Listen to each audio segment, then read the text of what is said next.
Mama woke up to go to the bathroom, so I took advantage of the fact, because someone who just woke up, it's not like I'm waking them up, and I quickly vacuumed with baking soda. What I want the house to look like is even if my mom made a new friend, or I made a new friend and they were coming over, you know, and said friend was coming over. We keep our house clean, but when you have someone who's never been here before, especially someone like a doctor who's evaluating you, and you know what I mean, I just wanted it to be cleaner.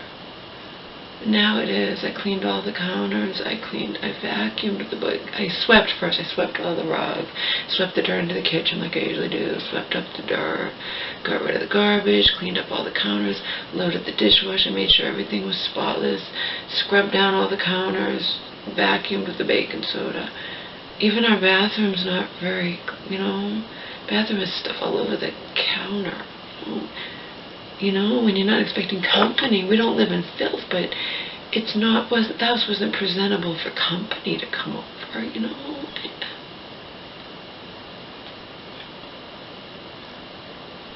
Told you I wasn't going to be sleeping. It's 4 a.m. I'm going to take a shower, wash and dry my hair, and then that's it. I'll be leaving. I'll be leaving.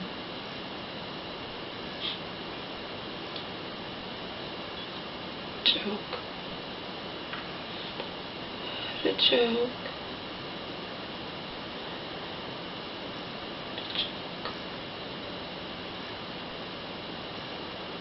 Someone like my mom springing this on her, and then her having to deal with me justifiably being upset, you think that's going to be conducive to her feeling confident and whatnot about this? I mean, she was already nervous. And you spring this on her, you think she's happy about this? She's not any happier than I am, except she just feels like she has no choice. That's how she has to live her life.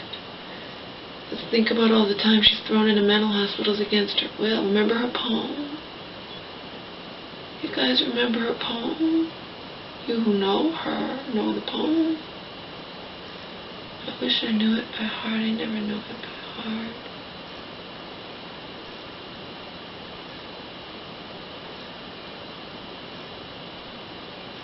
Have it. I'm charging my batteries. I think this would be a perfect time for me to read that poem, except the batteries are old and they're probably going to run out.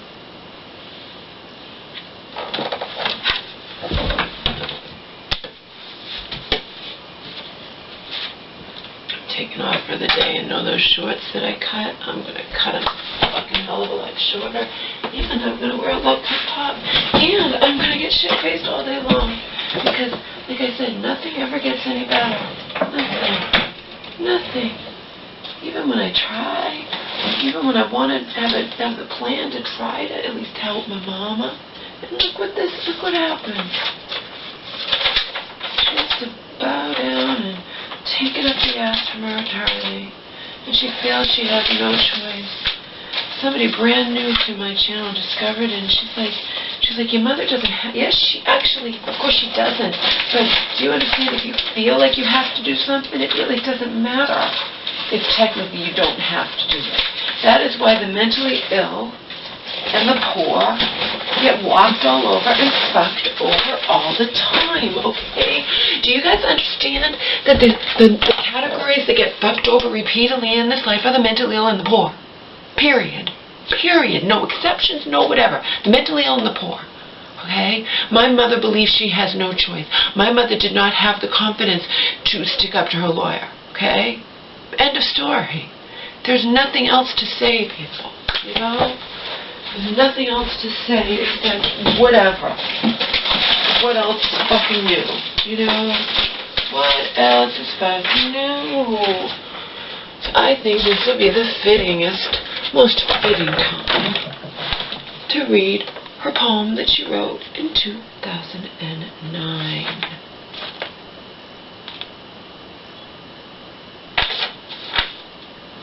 Story of the mentally ill. This is my mom's mentality, but think about how many times she's been involuntary committed. You get worn down. She has no confidence to stick up to her lawyer even in the most basic things. I give up. I give up.